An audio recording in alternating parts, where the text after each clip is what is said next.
2002 ತನ ನಮ್ಮ ಧ್ವಜಕ್ಕೆ ಅಪಮಾನ ಮಾಡ್ಯಾರೆ ಮತ್ತು ನಮ್ಮ ದೇಶದ ಜನರನ್ನ ಧರ್ಮದ ಹೆಸರಿನೊಳಗೆ ಒಡೆದು ಆಳ್ತಾರೆ. ಇಂಥ ಸಂಘಟನೆಗೆ ಒಂದು ನಮ್ಮ ರಾಜ್ಯ ಸರ್ಕಾರ ಪಥಸಂಚಲನ ಮಾಡಕ್ಕೆ ಜನರಿಗೆ ಒಂದು ಅನಾನುಕೂಲ ಮಾಡಿಕೊಡಕ್ಕೆ ಅವಕಾಶ ಕೊಡ್ತದೆ.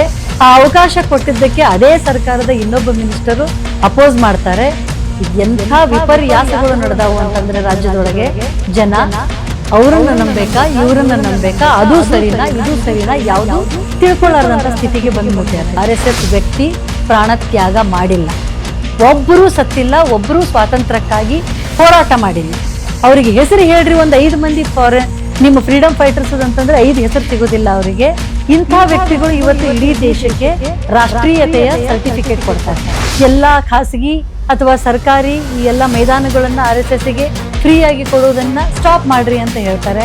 ಇನ್ನೊಬ್ರು ಅದೇ ಸರ್ಕಾರದ ಡೆಪ್ಯೂಟಿ ಚೀಫ್ ಮಿನಿಸ್ಟರು ಅದೇ ಸಂಘಟನೆಗೆ ಹೊಗಳ್ತಾರೆ. ಇಲ್ಲಿ ಸರ್ಕಾರ ತನ್ನದು ಅನ್ನುವಂಥದ್ದು ಏನಾದ್ರೂ ಅಧಿಕಾರ ಚಲಾಯಿಸಕತ್ತದ ನಮ್ಮ ರಾಜ್ಯದೊಳಗೆ. ಯಾಕೆ ಒಪ್ಕೊಳಕ್ಕಾಗಂಗಿಲ್ಲ ಅಂತಂದ್ರೆ ಅವರು ಸರ್ಕಾರದ ಪ್ರತಿನಿಧಿ, ಸರ್ಕಾರ ಅವ್ರದೇ ಅದ, ಅದೇ ಪಾರ್ಟಿ ಅದ, ಕಾಂಗ್ರೆಸ್ನದೇ ಸರ್ಕಾರ. ಅಷ್ಟಿದ್ದಾಗ ಅವರು ಸರ್ಕಾರ ಇವರೆಲ್ಲರಿಗೂ ಇಡೀ ಊರಿನ ತುಂಬಾ ಪಥಸಂಚಲನ ಮಾಡಕ್ಕೆ ಅವಕಾಶ ಕೊಟ್ಟಾರ ಅನ್ನುವಂತ ವಿಚಾರ ಅವ್ರಿಗೆ ಗೊತ್ತಿರ್ಲಿಲ್ಲ, ಅಥವಾ ಗೊತ್ತಿದ್ದು ಇದನ್ನೇನು ಪಬ್ಲಿಸಿಟಿ ಸ್ಟಂಟ್ ಆಗಿ ಬಳಸ್ಕೊತಾರ, ಇಲ್ಲ ನಿಜವಾದ ಕಾಳಜಿಯಿಂದನೇ ಅವ್ರು ಹೇಳಿದ್ರು ಅಂತಂದ್ರೆ ತಾನೇ ಒಬ್ಬ ಸರ್ಕಾರದ ಪ್ರತಿನಿಧಿಯಾಗಿ ತನ್ನದೇ ಸರ್ಕಾರದ ವಿರುದ್ಧ ಈ ರೀತಿಯ ಹೇಳಿಕೆ ಕೊಡೋದು ಅದು ಎಷ್ಟು ಜವಾಬ್ದಾರಿ.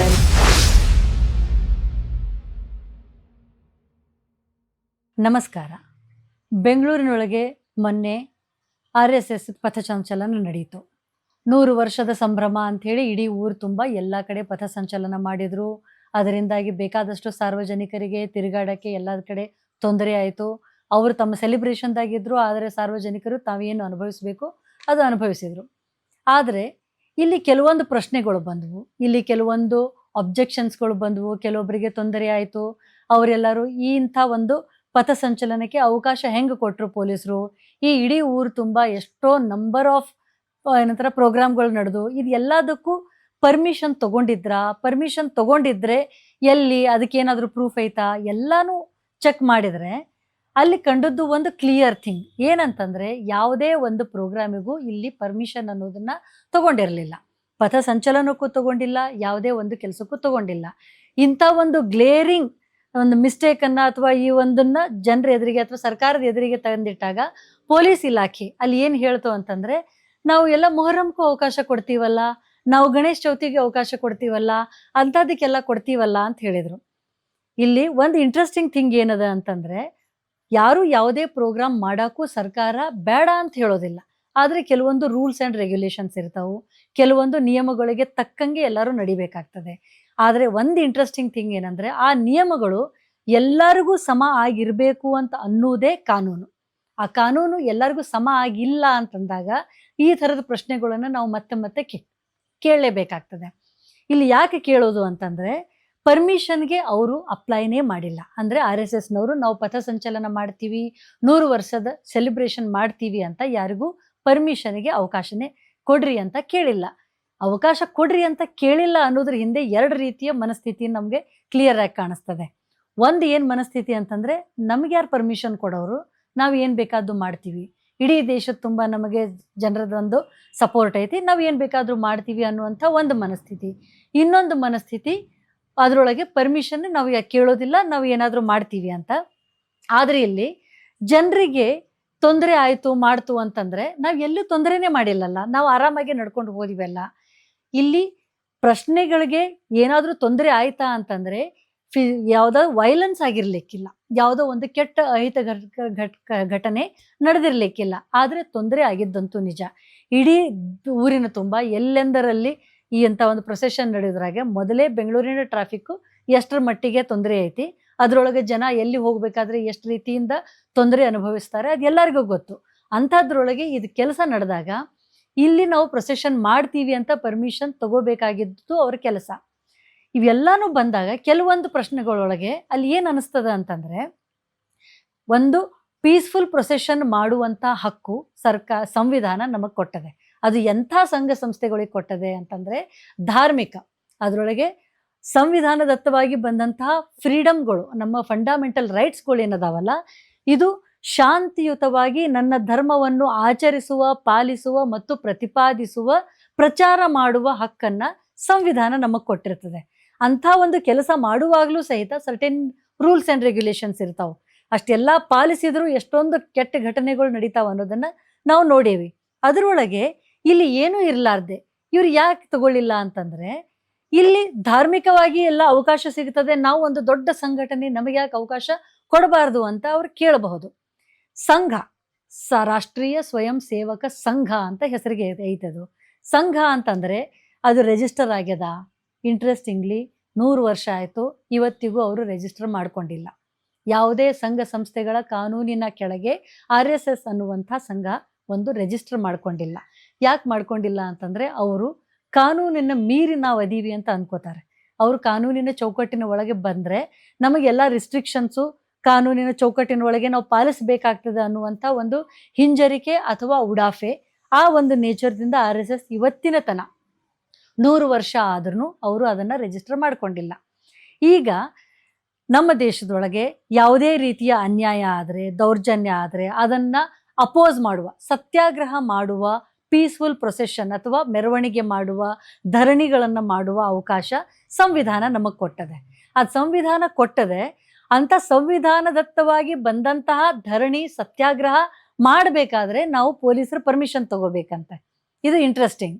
ಪೊಲೀಸರ ಪರ್ಮಿಷನನ್ನು ನಾವು ನಮ್ಮ ಹಕ್ಕನ್ನು ರಕ್ಷಿಸಿಕೊಳ್ಳೋಕೆ, ನಾವು ಹೋರಾಟ ಮಾಡೋಕ್ಕೆ ಪೊಲೀಸರ ಪರ್ಮಿಷನ್ ತಗೋಬೇಕು.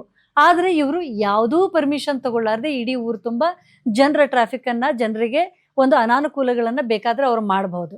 ಇಲ್ಲಿ ಬೆಂಗಳೂರಿನೊಳಗೆ ಎಲ್ಲ ಕಡೆ ಧರಣಿ ಸತ್ಯಾಗ್ರಹಗಳು ಪೀಸ್ಫುಲ್ಲಾಗಿ ನಡೀತಿದ್ವು. ಅವ್ರು ನಡೆಯುವಾಗ ಯಾವತ್ತೋ ಒಂದಿನ ನಮ್ಮ ಕರ್ನಾಟಕ ಹೈಕೋರ್ಟು ಸೋಮೋಟೋ ಡಿಸಿಷನ್ ತಗೋತು. ಎಲ್ಲ ಕಡೆ ಧರಣಿ ಸತ್ಯಾಗ್ರಹ ಮಾಡೋದ್ರಿಂದ ದಾರಿಯೊಳಗೆ ತಿರುಗಾಡೋರಿಗೆ, ವಾಹನದಾಗ ಹೋಗೋರಿಗೆ, ಅವರಿಗೆಲ್ಲ ಬಹಳ ಟ್ರಾಫಿಕ್ನಿಂದ ತೊಂದರೆ ಆಗ್ತದೆ. ಈ ಎಲ್ಲಾನು ಫ್ರೀಡಮ್ ಪಾರ್ಕಿಗೆ ಸೀಮಿತಗೊಳಿಸಬೇಕು.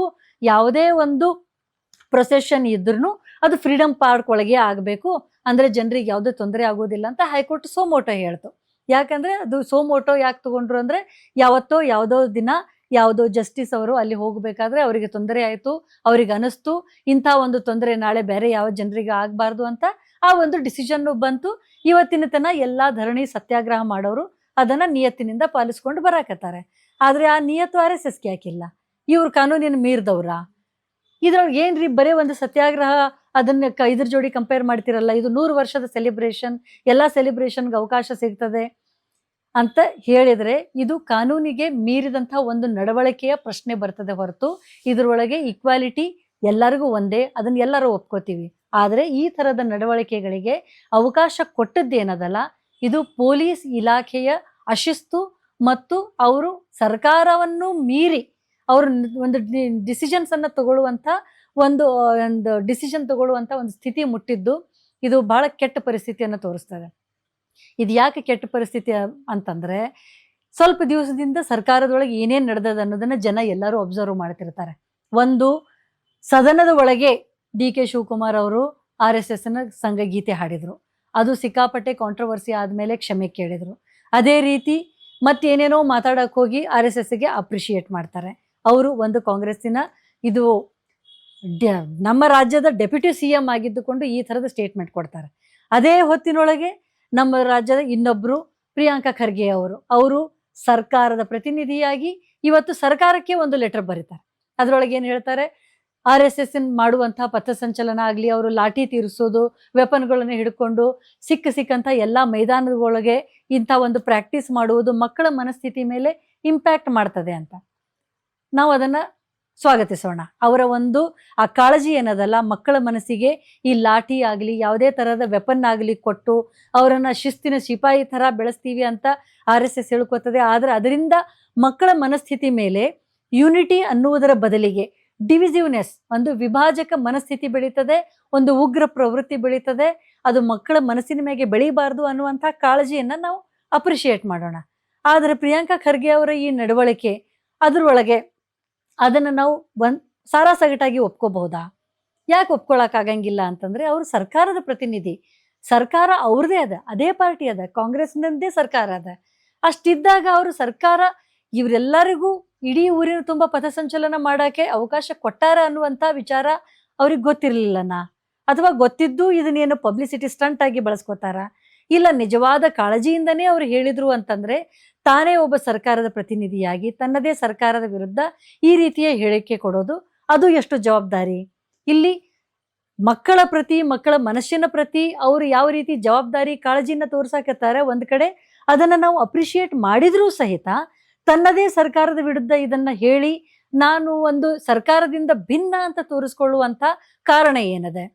ಒಂದೇ ಸರ್ಕಾರದ ಒಬ್ಬ ವ್ಯಕ್ತಿ ಇದರ ಮೇಲೆ ಬ್ಯಾನ್ ಮಾಡ್ರಿ, ಇದನ್ನ ನಿಷೇಧ ಮಾಡ್ರಿ, ಎಲ್ಲಾ ಖಾಸಗಿ ಅಥವಾ ಸರ್ಕಾರಿ ಈ ಎಲ್ಲ ಮೈದಾನಗಳನ್ನ RSSಗೆ ಫ್ರೀ ಆಗಿ ಕೊಡುವುದನ್ನ ಸ್ಟಾಪ್ ಮಾಡ್ರಿ ಅಂತ ಹೇಳ್ತಾರೆ. ಇನ್ನೊಬ್ರು ಅದೇ ಸರ್ಕಾರದ ಡೆಪ್ಯೂಟಿ ಚೀಫ್ ಮಿನಿಸ್ಟರು ಅದೇ ಸಂಘಟನೆಗೆ ಹೊಗಳ್ತಾರೆ. ಇಲ್ಲಿ ಸರ್ಕಾರ ತನ್ನದು ಅನ್ನುವಂಥದ್ದು ಏನಾದ್ರೂ ಅಧಿಕಾರ ಚಲಾಯಿಸಕತ್ತದ ನಮ್ಮ ರಾಜ್ಯದೊಳಗೆ? ಇದಕ್ಕೆ ಏನಾದ್ರೂ ಒಂದು ಅಧಿಕಾರ ಅನ್ನೋದು ಉಳಿದದನ ಇಲ್ಲಿ ಜನರಿಗೆ ಇಂಥ ಸರ್ಕಾರದ ಮೇಲೆ ನಂಬಿಕೆ ಹೆಂಗ್ ಬರ್ತದೆ? ನೀವು ಪರ್ಮಿಷನ್ ಕೊಡ್ತೀರಿ, ನಿಮ್ಮದೇ ಇಲಾಖೆಯ ಗೃಹ ಮಂತ್ರಿಗಳು ನಿಮಗೆ ಗೊತ್ತಿರ್ಲಾರ್ದೆ ಪರ್ಮಿಷನ್ ಕೊಟ್ರ ಪೊಲೀಸ್ ಡಿಪಾರ್ಟ್ಮೆಂಟ್ ಹಂಗಂದ್ರೆ? ಕೊಟ್ಟಿದ್ರು ಅಂತಂದ್ರೆ ಪೊಲೀಸರು ನಿಮ್ ಕಂಟ್ರೋಲ್ ಒಳಗಿಲ್ಲ ಅಂತ ಅರ್ಥ. ಅಂದ್ರೆ ಯಾರು ಕಂಟ್ರೋಲ್ ಒಳಗದೀರಿ, ಯಾಕೆ ಇಂಥ ಸ್ಟೇಟ್ಮೆಂಟ್ ಕೊಡಾಕತ್ತೀರಿ? ಇಂಥ ಒಂದು ಸ್ಥಿತಿ ನಮ್ಮ ರಾಜ್ಯಕ್ಕೆ ಬರ್ಬೇಕಾ? ಇದು ಯಾವಾಗಲೂ ಜವಾಬ್ದಾರಿಯುತ ರಾಜ್ಯ ಅಂತ ಹೇಳ್ಕೊಂಡದ್ದು ಈಗ ಇವ್ರು ಮಾಡಾಕತ್ತಿದ್ದೇನು? ಒಬ್ರಿಗೊಬ್ರು ತಾಳಿಲ್ಲ ಮೇಳಿಲ್ಲ ಅಂತೇಳಿ ಈ ಥರದ ಸರ್ಕಾರ ನಡೆಸಿದರೆ ಜನರಿಗೆ ಇಲ್ಲಿ ನಂಬಿಕೆ ಹೆಂಗ್ ಬರ್ತದೆ? ಇಲ್ಲಿ ಒಂದು ಜವಾಬ್ದಾರಿಯುತ ಸರ್ಕಾರ ನಡೆದಿದೆ ಅನ್ನುವಂಥ ಒಂದು ಗುರುತೇ ಸಿಗೋದಿಲ್ಲ. ಅದರೊಳಗೂ ಈ ಎಲ್ಲದಕ್ಕೂ ಮೀರಿ ಮೇನ್ ಅಬ್ಜೆಕ್ಷನ್ ಎಲ್ಲಿ ಬರ್ತದೆ ಅಂತಂದ್ರೆ ಹೆಚ್ಚಿನ ಜನರು ಕೇಳೋದು RSS ಅನ್ನೋದು ತನ್ನನ್ನು ತಾನು ಹಿಂದೂಗಳ ಒಂದು ಸ್ವಘೋಷಿತ ಮುಖಂಡ ಅಥವಾ ನಾನೇ ಅದರ ರಿಪ್ರೆಸೆಂಟೇಟಿವ್ ಅಂತ ಹೇಳ್ಕೊಂಡು ತಿರುಗಾಡ್ತದೆ. ನಮ್ಮ ದೇಶದ ಎಲ್ಲಾ ಹಿಂದೂಗಳು ಅವರಿಗೆ ಗುತ್ತಿಗೆ ಕೊಟ್ಟಿಲ್ಲ. ನೀವೇ ಕೇವಲ ಏಕೈಕ ಹಿಂದೂಗಳ ರಿಪ್ರೆಸೆಂಟೇಟಿವ್ ಅಂತ ಯಾರು RSSಗೆ ಹೇಳಿಲ್ಲ. ಅದು ಅವ್ರು ಕೊಡುವಂಥ ಅವಶ್ಯಕತೆಯೂ ಇಲ್ಲ. ಅದರೊಳಗೂ ನಾನೇ ದೇಶ ಪ್ರೇಮಿ ಅಂತ ಹೇಳ್ಕೊಳ್ಳುವಂಥ ಈ RSSದ ಬಂಡವಾಳ ಎಲ್ಲರಿಗೂ ಗೊತ್ತು, ಓದಿದಂಥ ಎಲ್ಲರಿಗೂ ಗೊತ್ತು, ಓದ್ದವರಿಗಲ್ಲ, ಓದ್ಲಾರ್ದವ್ರಿಗಲ್ಲ. ಯಾಕಂದ್ರೆ ಸ್ವಾತಂತ್ರ್ಯ ಸಂಗ್ರಾಮ 100 ವರ್ಷ ಬ್ರಿಟಿಷರ ವಿರುದ್ಧ ಹೋರಾಡಿ ಸಾವಿರಾರು ಜನ, ಲಕ್ಷಾಂತರ ಜನ ಸತ್ತು ಬಲಿದಾನ ಕೊಟ್ಟು ಸ್ವಾತಂತ್ರ್ಯ ಬಂದಿದ್ದು ನಮ್ಮ ದೇಶಕ್ಕೆ. ಈ ಸ್ವಾತಂತ್ರ್ಯ ಸಂಗ್ರಾಮದೊಳಗೆ ಒಬ್ಬ RSS ವ್ಯಕ್ತಿ ಪ್ರಾಣತ್ಯಾಗ ಮಾಡಿಲ್ಲ, ಒಬ್ಬರೂ ಸತ್ತಿಲ್ಲ, ಒಬ್ಬರೂ ಸ್ವಾತಂತ್ರ್ಯಕ್ಕಾಗಿ ಹೋರಾಟ ಮಾಡಿಲ್ಲ. ಅವರಿಗೆ ಹೆಸರು ಹೇಳ್ರಿ, ಒಂದು 5 ಮಂದಿ ನಿಮ್ಮ ಫ್ರೀಡಮ್ ಫೈಟರ್ಸ್ ಅಂತಂದ್ರೆ 5 ಹೆಸರು ಸಿಗೋದಿಲ್ಲ ಅವರಿಗೆ. ಇಂಥ ವ್ಯಕ್ತಿಗಳು ಇವತ್ತು ಇಡೀ ದೇಶಕ್ಕೆ ರಾಷ್ಟ್ರೀಯತೆಯ ಸರ್ಟಿಫಿಕೇಟ್ ಕೊಡ್ತಾರೆ. 2002 ತನ ನಾಗ್ಪುರದೊಳಗ RSSನ ಆಫೀಸಿನ ಮೇಲೆ ರಾಷ್ಟ್ರೀಯ ಧ್ವಜ ಹಾರಿಸಿಲ್ಲ ಇವರು. ರಾಷ್ಟ್ರೀಯ ಧ್ವಜ ನಮ್ಮದಲ್ಲ, ನಮ್ದು ಬರೀ ಕೇಸರಿ ಧ್ವಜ ಅಂತ ಹೇಳ್ಕೊಂಡು ರಾಷ್ಟ್ರೀಯ ಧ್ವಜಕ್ಕೆ ಅಪಮಾನ ಮಾಡಿದಂಥ ಸಂಘಟನೆ ಇದು. ಇಂಥ ಸಂಘಟನೆ ಇವತ್ತು ಇಡೀ ದೇಶದ ತುಂಬ ನಾವೇ ದೇಶ ಪ್ರೇಮಿಗಳು, ನೀವ್ಯಾರು ದೇಶ ಪ್ರೇಮಿಗಳು ಅನ್ನೋ ಥರ ಇವರು ಒಂದು ಹೇಳ್ಕೊಂಡು ತಿರುಗಾಡ್ತಾರೆ. ಈ ಎಲ್ಲ ಕಾಂಟ್ರಡಿಕ್ಷನ್ ಯಾರಿಗೂ ಮುಟ್ಟೋದಿಲ್ಲ. ಒಂದೇನೋ ಶಿಸ್ತಿನ ಸಿಪಾಯಿಗಳು ಇವರೇ ದೇಶನ ಮುನ್ನಡೆಸ್ಕೊಂಡು ಹೊಂಟಾರೆ. ಒಂದು ಸ್ವಯಂ ಸೇವಕ ಸಂಘ, ಆ ಸಂಘ ರಿಜಿಸ್ಟರ್ ಆಗಿಲ್ಲ, ರಾಷ್ಟ್ರೀಯತೆಯ ಸರ್ಟಿಫಿಕೇಟ್ ಕೊಟ್ಕೊಂಡು ತಿರುಗಾಡ್ತದೆ, ಸ್ವಾತಂತ್ರ್ಯಕ್ಕಾಗಿ ಹೋರಾಡಿಲ್ಲ, 2002 ತನ ನಮ್ಮ ಧ್ವಜಕ್ಕೆ ಅಪಮಾನ ಮಾಡ್ಯಾರೆ ಮತ್ತು ನಮ್ಮ ದೇಶದ ಜನರನ್ನು ಧರ್ಮದ ಹೆಸರಿನೊಳಗೆ ಒಡೆದು ಆಳ್ತಾರೆ. ಇಂಥ ಸಂಘಟನೆಗೆ ನಮ್ಮ ರಾಜ್ಯ ಸರ್ಕಾರ ಪಥಸಂಚಲನ ಮಾಡೋಕ್ಕೆ, ಜನರಿಗೆ ಒಂದು ಅನಾನುಕೂಲ ಮಾಡಿಕೊಡೋಕ್ಕೆ ಅವಕಾಶ ಕೊಡ್ತದೆ. ಆ ಅವಕಾಶ ಕೊಟ್ಟಿದ್ದಕ್ಕೆ ಅದೇ ಸರ್ಕಾರದ ಇನ್ನೊಬ್ಬ ಮಿನಿಸ್ಟರು ಅಪೋಸ್ ಮಾಡ್ತಾರೆ. ಇದು ಎಂಥ ವಿಪರ್ಯಾಸಗಳು ನಡೆದಾವು ಅಂತಂದರೆ ರಾಜ್ಯದೊಳಗೆ ಜನ ಅವರನ್ನು ನಂಬೇಕಾ, ಇವರನ್ನು ನಂಬೇಕಾ, ಅದು ಸರಿನಾ ಇದು ಸರಿನಾ ಯಾವುದೂ ತಿಳ್ಕೊಳ್ಳಾರ್ದಂಥ ಸ್ಥಿತಿಗೆ ಬಂದು ಮುಟ್ಟ್ಯಾರೆ. ಇಂಥ ಒಂದು ಸ್ಥಿತಿ, ಇಂಥ ಒಂದು ಬೇಜವಾಬ್ದಾರಿಯುತ ಸ್ಥಿತಿ ನಮ್ಮ ಈ ಜವಾಬ್ದಾರಿ ಅಂತ ಹೇಳ್ಕೊಂಡಂಥ ಜನಪ್ರಿಯ ಸರ್ಕಾರ ಅಂತ ಹೇಳಿಕೊಂಡು ಜನರಿಗೆ ಏನೇನೋ ನಾವಿಲ್ಲೆಲ್ಲ ಅವರಿಗೆ ಅನುಕೂಲಗಳನ್ನು ಕೊಟ್ಟು ಮಾಡಿದಂಥ ಸರ್ಕಾರ ಇದು ಈ ರೀತಿ ಒಂದು ಅವಕಾಶಗಳನ್ನು ಕೊಟ್ಟು ತನ್ನ ಜನಪ್ರಿಯತೆಯನ್ನು ಕೆಡಿಸ್ಕೊಳ್ಳೋ ಅವಶ್ಯಕತೆ ಇಲ್ಲ. ಈ ಸಂಘ ಯಾವುದೇ ಒಂದು ಸಂಘದ ರಿಜಿಸ್ಟ್ರೇಷನ್ ಇರಲಾರ್ದ ಸಂಘ, ಇಂಥ ಸಂಘನ ನೀವು ಈ ರೀತಿ ಒಂದು ಫ್ರೀ ಮೂವ್ಮೆಂಟ್ ಮಾಡೋಕ್ಕೆ ಅವಕಾಶ ಕೊಡ್ತೀರಿ ಅಂದರೆ ಇದು ಒಂದು ಹಾಸ್ಯಾಸ್ಪದ ಬೆಳವಣಿಗೆ ಅಂತ ಅನ್ನಿಸ್ತದೆ. ಎಷ್ಟೋ 75 ವರ್ಷದ ಹಿಂದೆ ಸರ್ದಾರ್ ವಲ್ಲಭಾಯ್ ಪಟೇಲ್ ಇದನ್ನು ಬ್ಯಾನ್ ಮಾಡಬೇಕು ಅಂತ ಹೇಳಿದ ಸಂಘಟನೆ ಇವತ್ತದು ಈ ಮಟ್ಟಕ್ಕೆ ಬೆಳೆದು ನಿಂತಿದೆ. ಇದು ಒಂದು ಕೇಂದ್ರ ಸರ್ಕಾರನೇ ತನ್ನ ಕಂಟ್ರೋಲ್ದಾಗ ಇಟ್ಕೊಂಡು ಒಂದು ಇಡೀ ಮೂಮೆಂಟನ್ನೇ ಚೇಂಜ್ ಮಾಡುವಂಥ ಒಂದು ಲೆವೆಲ್ಗೆ ಬೆಳೆದು ನಿಂತಿದೆ. ಇಂಥ ಬೆಳೆದು ನಿಂತಹ ಸಂಘಟನೆನ, ಇಂಥ ವಿಭಜಕ ಮನಸ್ಥಿತಿ ಇರುವ ಸಂಘಟನೆನ ನೀವು ಈ ರೀತಿ ಬೆಳೆಯಕ್ಕೆ ಬಿಡ್ತೀರಿ, ಈ ರೀತಿ ಫ್ರೀ ಮೂವ್ಮೆಂಟ್ ಕೊಡ್ತೀರಿ ಅಂತಂದರೆ ಇದು ಸರ್ಕಾರಕ್ಕೂ ಒಂದು ಅಪಮಾನ. ಈ ಥರದ ಬೆಳವಣಿಗೆಗಳು ಯಾವತ್ತೂ ಆಗಬಾರ್ದು. ಜವಾಬ್ದಾರಿಯುತ ಸರ್ಕಾರ ಐತಿ, ಇದು ನಡಿಬೇಕು ಅಂತಂದರೆ ಇಂಥ ಬೆಳವಣಿಗೆಗಳನ್ನು ಇದನ್ನು ಕ್ರಿಟಿಸೈಸು ಮಾಡಬೇಕು. ಪ್ರಿಯಾಂಕಾ ಖರ್ಗೆ ಅವರು ಹೇಳಿದಂಥ ಆ ಒಂದು ಕನ್ಸರ್ನನ್ನು, ಆ ಒಂದು ಕಾಳಜಿಯನ್ನು ಒಂದು ಸರಿಯಾದ ರೀತಿಯೊಳಗೆ ಅದಕ್ಕೆ ಅಡ್ರೆಸ್ ಮಾಡಬೇಕು, ಅದನ್ನು ನೋಡಬೇಕು. ಯಾಕಂದರೆ ಅದು ಎಲ್ಲಿಗೆ ಹೋಗಿ ಮುಟ್ತದೆ. ಮಕ್ಕಳು ಈಗಾಗಲೇ ಒಂದು ಲಾಠಿ ಹಿಡಿತಾರೆ, ಒಂದು ಆಯುಧ ಪೂಜೆ ಟೈಮ್ನೊಳಗೆ RSS ಆಫೀಸ್ ಒಳಗೆ ಖಡ್ಗ ಗನ್ನು ಎಲ್ಲ ಇಟ್ಟು ಪೂಜೆ ಮಾಡ್ತಾರೆ. ಬೇರೆ ಯಾವುದೋ ಒಂದು ಸಣ್ಣ ವೆಪನ್ ಇಟ್ಟರು ಅಥವಾ ಏನೋ ಮಾಂಸ ತಿಂದರು ಅನ್ನೋ ಕಾರಣಕ್ಕೆ ಕೊಲೆ ಮಾಡುವಂಥ ಈ ದೇಶದೊಳಗೆ ಈ ಥರದ ಬೆಳವಣಿಗೆಗಳನ್ನು ನೀವು ಬಿಟ್ಟರೆ ನಮ್ಮ ಕೈ ತಪ್ಪಿ ಹೋಗ್ತದೆ. ಒಂದು ಯಂಗ್ ಜನ್ರೇಷನ್ ಪೂರ ದಾರಿ ತಪ್ತದೆ.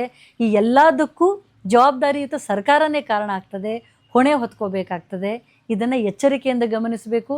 ಇದನ್ನು ಸರಿಯಾದ ರೀತಿಯಿಂದ ಇದಕ್ಕೊಂದು ಏನಾದರೂ ನಿರ್ಧಾರ ತಗೊಂಡು ಸರ್ಕಾರ ಜವಾಬ್ದಾರಿಯುತ ಹೆಜ್ಜೆಗಳನ್ನು ಇಡಬೇಕು ಅಂತ ನಮಗನ್ನಿಸ್ತದೆ.